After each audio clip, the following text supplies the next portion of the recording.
Hello, hello, welcome.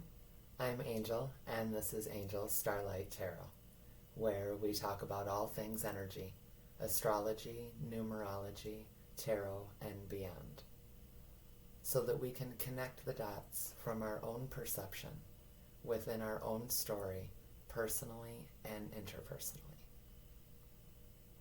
I do hope that you'll hang around and grow with me as I settle into this space with you all. Please like, subscribe, hit that bell so you receive my future uploads. It all helps the channel reach the great YouTube gods and the other people that would like to resonate with me here in this space. Today we're going to dive back into the depths of the number 3 card, the High Priestess. So let's talk about it.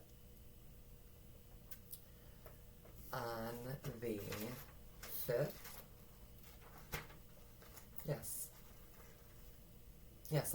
on the 5th into the 6th, so Friday into Saturday, I record I do the prep work and the recording for the dailies right now after the stroke of midnight. So that I'm sitting in the energy of the day while I prepare for the daily video. And on the 6th, the numerology for the day was number 2. And in part, that also helps represent the High Priestess card, who also embodies the number 2. I pull all-nighters. I'm a Leo. I like the sunrise, but I am also a lover of the moon, and I love the depths of the nighttime as well. So I had been up all night, and the High Priestess energy just kept reeling my brain, and the downloads just kept downloading.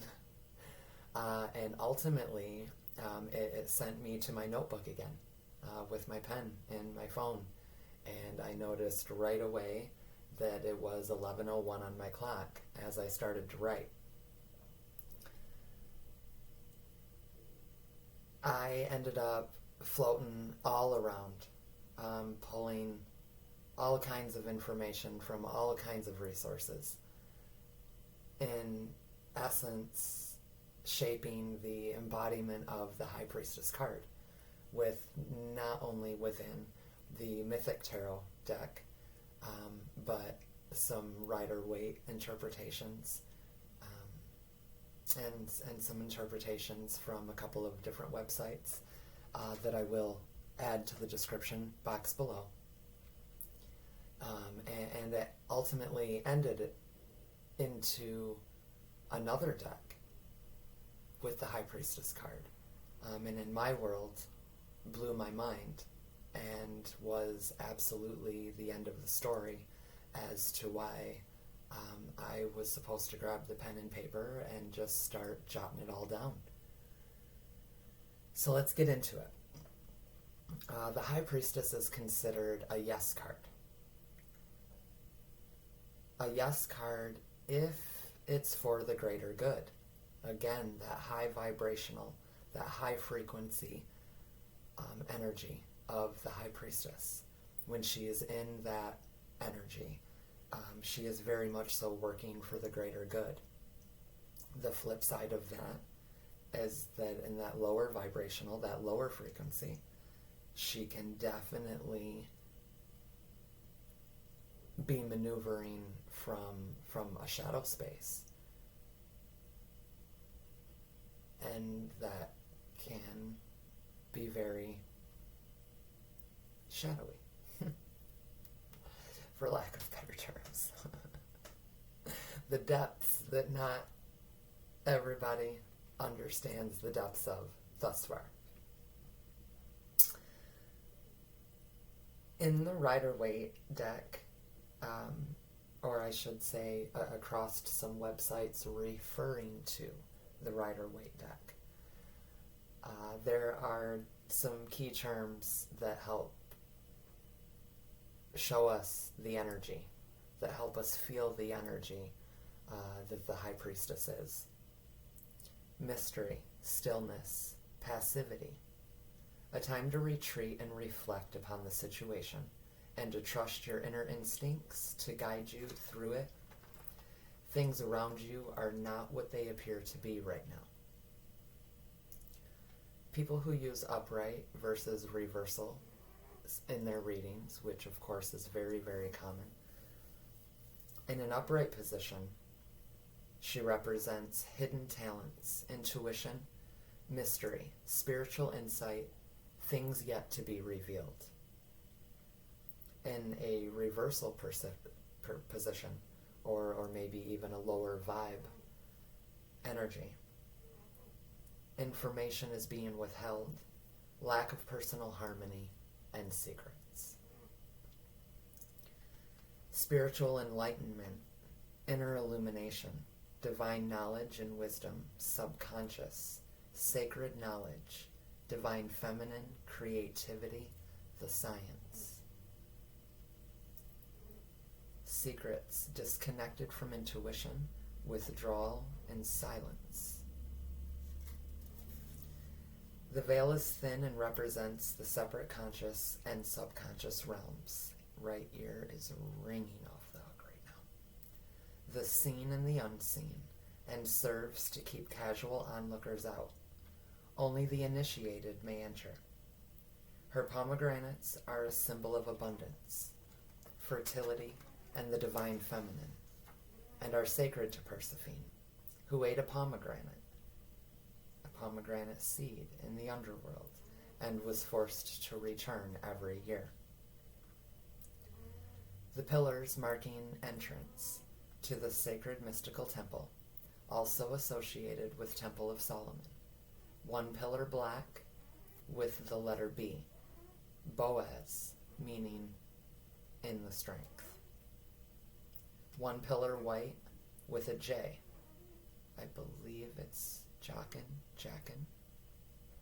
I'm probably completely wrong. But its meaning is he will establish. The black and white represents duality, masculine, feminine, darkness and light, stating that knowledge and acceptance of duality are required to enter space. Duality also refers to Mother-Father as her underworld and her light world. Knowledge and acceptance of duality are required to enter this sacred space. I've said that twice.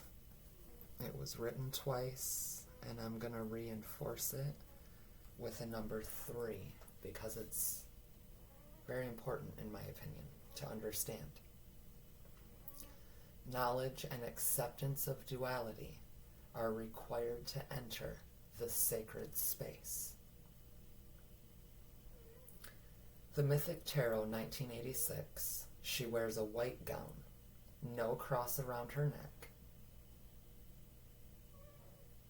crown on her head, while holding a pomegranate in her right hand, split to show its multitude of seeds. In her left hand, white narcissi trail to the ground. Outside in the light, we see the landscape of the Empress, her mother.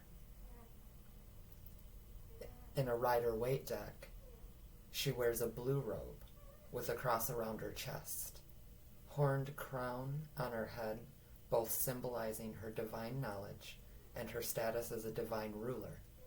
She holds a scroll in her lap, lettered T-O-R-A, signifying the greater laws. My right ear is now ringing. Signifying the greater law. Partly covered, signifying that the sacred knowledge is both explicit and implicit.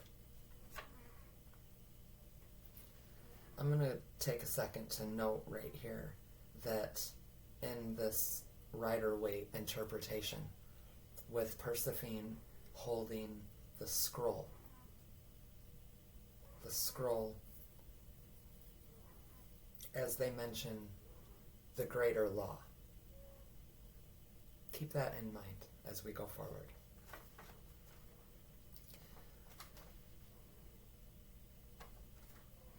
It will only be revealed when the student is ready to look beyond the material realm. The scroll will only be revealed when the student is ready to look beyond the material realm. The crescent moon at her feet symbolizes her connection with the divine feminine, her intuition and subconscious mind, and the natural cycle of the moon. Divine feminine. A woman's menstrual cycle follows the cycle of the moon. Sensuality, higher power, combined with common sense. Trust your instincts. Pay attention to your dreams, signs, and symbols the universe is sending you. I mental noted for my own self, hormones coming into balance and menstruation. And I mental noted that because we have a society full of divine feminine that are using birth control. Those forms of birth control are off-putting the cycle of the natural woman. Our divine feminine cycles in their natural nature flow along with the cycle of the moon. When we throw that off balance, we throw everything off balance. Designed with intention, in my humble opinion.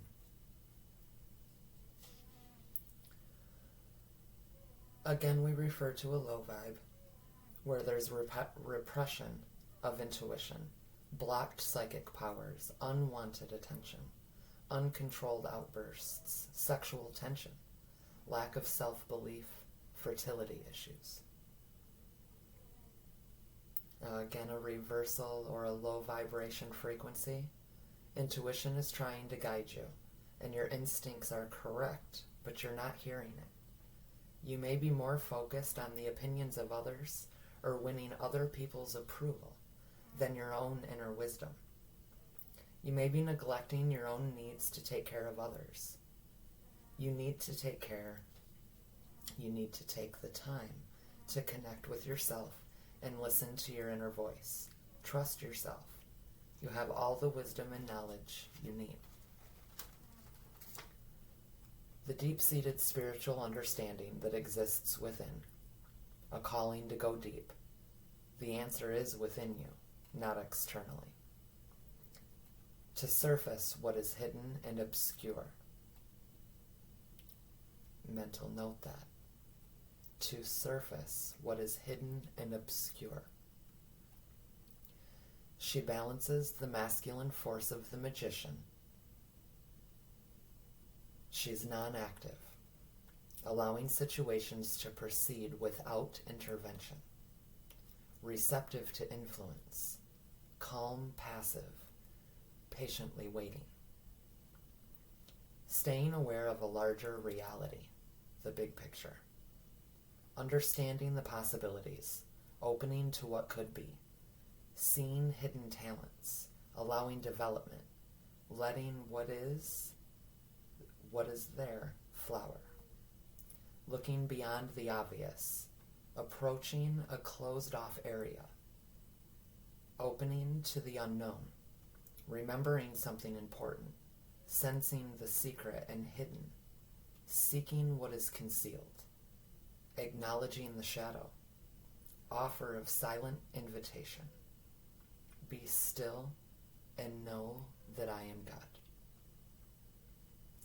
The feminine archetype in tarot is split between the High Priestess and the Empress.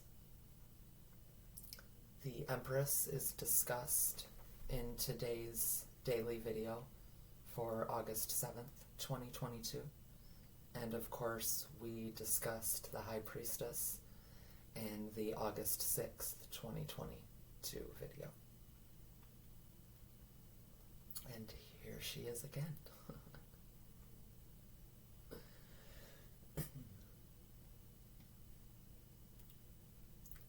The HP, the High Priestess, is the mysterious unknown.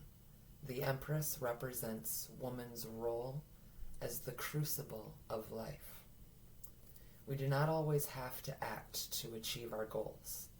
Sometimes they can be realized through stillness that gives desire a chance to flower within the fullness of time. I then stumbled upon the representation of the High Priestess card within the Light Seers tarot deck. And when I got here, this is when I knew why I was there in that moment, writing all of this out. Interpretations from others, my own interpretations intermixed all the way through here, which is why I have not spit out actual websites and things of that nature yet. When I came across the Light Seers interpretation, I wasn't surprised, and I have a little bit of... I prefer to honor decks, is what I'm trying to spit out. I apologize. I prefer to honor decks. We have many, many, many tarot decks at this point in our lives. Sorry, I am looking for something, guys, and it's got me off. Pretty please just bear with me. We certainly need what we need right now. Haha, gotcha. Clear.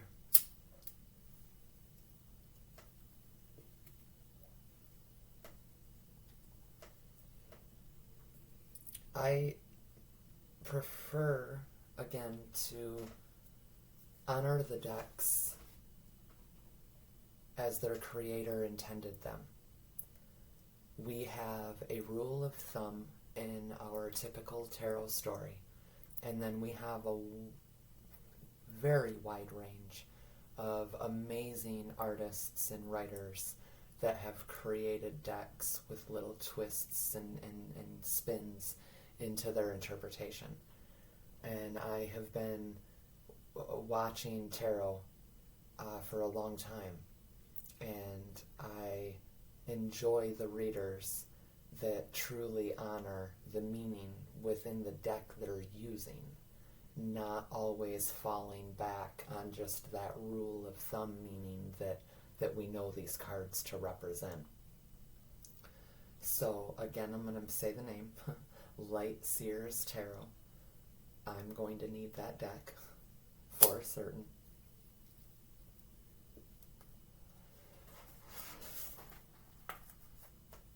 When I got there, it reads as this. The High Priestess sits at the threshold of the Akashic. My jaw dropped. The Akashic records are the scrolls that she's holding within the Rider-Waite deck. I had massive downloads over a year ago that gave me the insight into what that means for me. And we'll kind of leave that part there. The High Priestess sits at the threshold of the Akashics, with one foot softly rooted in the conscious reality, and the other one dipping deeply into the unconscious realm. Between light and dark, she stills her mind and connects to the field of information above her. As the symbols trickle down, she accesses the mysteries behind the veil. She understands your path with profound clarity. She's the keeper of the secrets of the universe. She trusts her yin to your yang. Waiting instead of pushing, rooting instead of reaching. Patience allows new magic to germinate in the void. Find your innate seer. Step into your own translation of the mysterious. Allow your universe to speak to you through metaphor. Quit blocking your own intuition from speaking your truth. Do you receive messages of both shadow and sunshine from beyond the veil? And do you treat them of equal importance?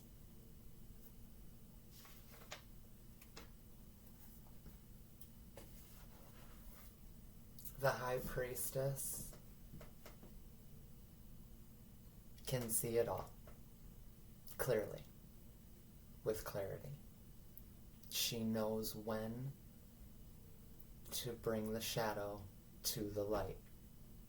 She knows when to take the light to the shadow. Yes, she's a bit mysterious. Yes, she's a bit secretive. But it's not from a deceiving state. It's for the greater good of all at the end of the day. I did already read the High Priestess from the Mythic Tarot in yesterday's daily.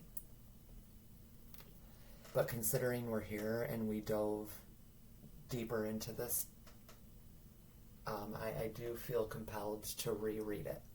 So if you happened to already hear the story within yesterday's, I certainly don't expect you to hang around. I would love it if you did, but you certainly don't have to. If you made it this far with me in this video, I definitely appreciate your time more than you realize.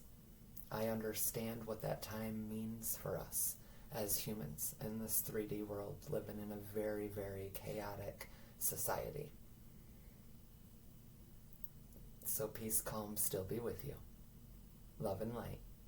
And now we'll move on to the Mythic Tarot story of the High Priestess, which happens to be, ironically, on page 30 and 31. And of course we're surrounded in the number 3 today. And 3s have been very prominent. They've been everywhere. They've been everywhere. Absolutely everywhere.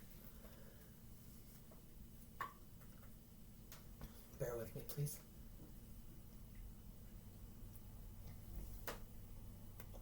$23:13 on the clock as I look up. Unbelievable. No, it's not unbelievable. But it is confirmation that we are where we should be in this specific moment. Pay attention to the signs and the symbols. That's one of the things that I'm hoping to help people open up to. It's one of the reasons why I choose to walk you through, in a sense, how things connect around me, and how it's, once you start to recognize the confirmations that you're being given, or tokens of appreciation from your guides, you can't miss them, and you only catch them when you're supposed to. I am religiously at this point calling out numbers and times and tokens, and I still only catch them when I'm supposed to. Just like now, I can't really see the time on the Chromebook right now. I had to lean in and look at the time to see the time that I saw.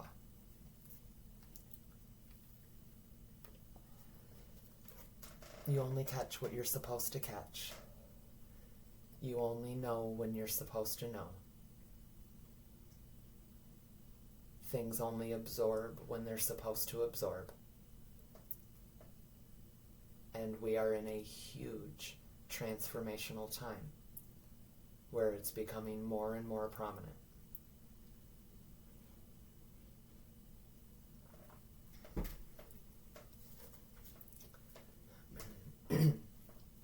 The High Priestess. The card of the High Priestess portrays a sender. Ooh, let's back up all the way, my good gravy. Let's try that again. The card of the High Priestess portrays a slender, ethereal, young woman with pale skin, long black hair and dark eyes, dressed in a simple white gown, a white gown in the mythic tarot. White. She's wearing white, the light. She's not in the dark, being dark and scary and manipulative and secretive and up to no good. She's in the light while she's down with her father in the shadows. Her father. Why did I just say her father? Her husband. Down with her husband in the shadows. On her head is a golden crown. In her right hand she holds a pomegranate split open to show its multitude of seeds. In her left hand, a bunch of white narcissi. I did this last time. Trail to the ground. On either side of the stairway on which she stands is a pillar. The left one is black, the right one is white. In this deck, there are no letters. Behind her, at the top of the staircase, a doorway opens out to the rich green landscape, which appears in the card of the Empress. The pomegranate is both the fruit of the dead and the conjugal love between of its many seeds. There we go. Thus, Persephone's hidden world is fertile and full of undeveloped creative potential. The black and white pillars reflect the duality contained in the underworld. Both creative potentials and destructive impulses are hidden in the darkness of the unconscious. The Narcissus, which Persephone picked when Hades abducted her, was associated with the dead because of its ghostly color and its annual emergence from the winter earth. Here we meet Persephone, queen of the underworld, daughter of the earth mother Demeter, and guardian of the secrets of the dead. We have already seen in the card of the Empress how, according to the myth, Hades, lord of the underworld, was overwhelmed with desire for the maiden while she wandered in the fields picking flowers, and rose up out of the earth to abduct her. When he had brought her to his dark abode, he offered her a pomegranate, which she ate. Having partaken of the fruit of the dead, she was thus bound to him forever. Persephone ruled over the underworld with her husband for 3 months of the year, although the remaining 9 months were spent in the daylight world with her mother Demeter. She could never speak of the secrets she had learned in the land of the dead. The realm of Hades, full of mysteries and riches, was ringed round by the terrible river Styx, over which no living man or woman could cross without the permission of Hades himself, although Hermes, the messenger of the gods and guide of souls, could usher through those exceptional heroes who had gained the gods' consent. Even the souls of the dead could not cross without paying a coin to Charon, the old ferryman who rowed the boat of passage across the Styx, for at the gateway of Hades' realm crouched the terrifying 3-headed dog, Cerberus, who devoured any trespasser, living or dead, who did not respect the laws of the invisible realm. Thus, through eating the pomegranate, Persephone left behind her innocent girlhood and became the guardian of this shadowy realm and custodian of its secrets. On an inner level, Persephone, the High Priestess, is an image of the link with that mysterious inner world to which depth psychology has given the name the unconscious. It is as though beneath and beyond the ordinary daylight world, which we believe to be reality, lies another, which we believe to be reality, lies another, hidden world full of riches and potentials, which we cannot penetrate without the consent of its invisible rulers. This world contains our undeveloped potentials, as well as the darker, more primitive facets of the personality. It also holds the secret of the destiny of the individual, which gestates in darkness until the time is ripe for manifestation. Which gestates in the darkness until the time it is ripe for manifestation. Persephone, the High Priestess, is an embodiment of that part of us which knows the secrets of the inner world, but she can only be dimly sensed by waking consciousness, and appears through the fleeting fragments of dreams, or through those strange coincidences which make us begin to wonder whether there might be some hidden pattern at work in our lives. Persephone is a seductive and fascinating figure, but she does not speak of her secrets. In the same way, the night world of the unconscious, glimpsed through the dreams and fantasies and intuitions, is also seductive and fascinating. But when we try to grasp it with the intellect and master it for our own purposes, it remains mute and slides away. The dark world of Persephone provides only shadowy glimpses of patterns and movements at work within the individual, which require patience and the passage of time before they can be brought into the light of day. The myth of Persephone emphasizes the cynical motion of time, the cynical motion of time, portraying a mysterious rhythm, a constant coming and going of something. The seeds of change and new potentials wait silently in the womb of the underworld before they are given over to the care of the Earth Mother and brought to birth in the material world. Persephone, the High Priestess, is an image of the natural law at work, the natural law at work, within the depths of the soul, which governs the unfoldment of destiny from an invisible source, and which is revealed only through feeling, intuition, and the night world of dreams. On a divinatory level, the appearance of the High Priestess in a spread augurs the heightening of the powers of intuition, and implies that there will be an encounter of some kind with the hidden inner world which Persephone rules. The individual may be drawn inexplicitly to this world through an interest in the occult or the esoteric, and through the work in one's life. Thus the fool, having learned something of his physical nature and needs and his place in the world through his earthly parents, the empress and the emperor, now enters the night world and comes often with confusion and bewilderment to that silent figure who embodies mother on another, deeper and subtler level. The womb of the unconscious is which the secret of his real purpose and the pattern of his destiny are contained.